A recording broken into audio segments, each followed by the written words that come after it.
দেশ জুড়ে আরজি কর মেডিকেল কলেজের কর্তব্যরত মহিলা চিকিৎসকের হত্যাকাণ্ডের বিরুদ্ধে প্রতিবাদের ঝড়। উপযুক্ত বিচার চেয়ে বিক্ষোভ, মোমবাতি মিছিল শিলচর মেডিকেল কলেজের চিকিৎসকদের। শুক্রবার সকালে কলকাতার আরজি কর মেডিকেল কলেজ ও হাসপাতালের জরুরি বিভাগের 4 তলা হাসপাতালের কর্তব্যরত 22 বছরের মহিলা চিকিৎসকের মরদেহ উদ্ধার করা হয়। অভিযোগে উঠেছে যে তাকে ধর্ষণ করে খুন করা হয়েছে। দেহ যখন উদ্ধার করা হয়েছিল তখন পোশাক অবিন্যস্ত ছিল। যে সেমিনার হল থেকে চিকিৎসকের দেহ উদ্ধার করা হয়েছিল সেখানে সিসিটিভি ক্যামেরাও ছিল না।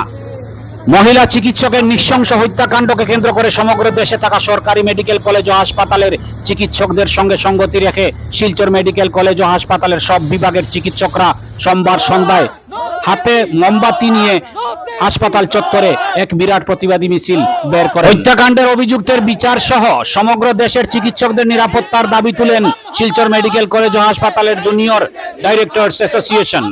প্রতিবাদী চিকিৎসকেরা তীব্র ভাষায় ঘটনাটির ধিক্কার ও নিন্দা জানান। আমরা এখানে শিলচর চিকিৎসা মহাবিদ্যালয়ের যারা পিজিটি স্নাতকোত্তর যারা ট্রেনিজ আছি, আমরা সবাই আজকে একত্র হয়েছি এখানে। আপনারা নিশ্চয়ই অবগত আছেন যে কলকাতার আরজি কর মেডিকেল কলেজে আমাদের যে সহকর্মী ডক্টর মমিতা নাথের সাথে যে অপকর্ম করা হয়েছে, যে ঘৃণ্য কাজটা করা হয়েছে, সেটার প্রতিবাদ জানানোর জন্যই আজকে আমাদের সবার এখানে মিলিত প্রচেষ্টা, আমাদের একটা মোমবাতি মিছিল করা হয়েছে। এবং আমরা এর মাধ্যমে এইটাই বার্তা দিতে চাইছি যে যার প্রতি এই শারীরিক নিগ্রহ হয়েছে তার শোকাহত পরিবারের সাথে আমরা আছি, এবং আমরাও যারা আছি আমরা একা নই, আমরা সবাই একত্রিতভাবে আমাদের এই প্রচেষ্টা চালিয়ে যাব।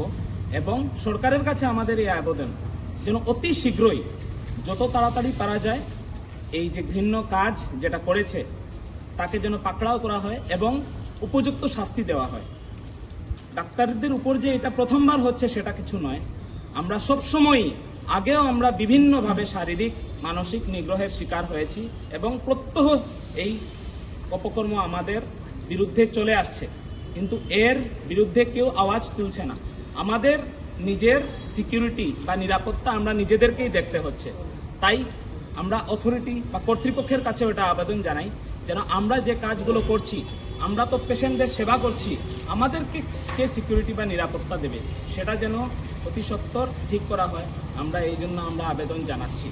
এবং আমরা শুধু এই ব্যাপারটা নয়, শুধু যে ডাক্তারদের নিগ্রহের জন্য ডাক্তারদেরই আওয়াজ তুলতে হবে সেটা কি ধরনের কথা?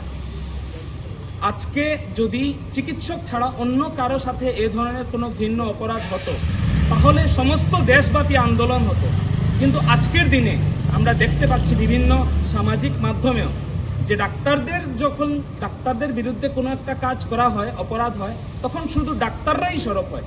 সেটা কেন? আমরা কি মানুষ নই? যার বিরুদ্ধে এই কাজটা করা হয়েছে, যে আজকে আমাদের মধ্যে নেই, সে কি মানুষ ছিল না? সে কি কারো মেয়ে ছিল না?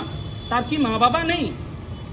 আমরাও তো প্রথমত মানুষ, এবং তারপরে আমাদের এটা একটা জীবিকা।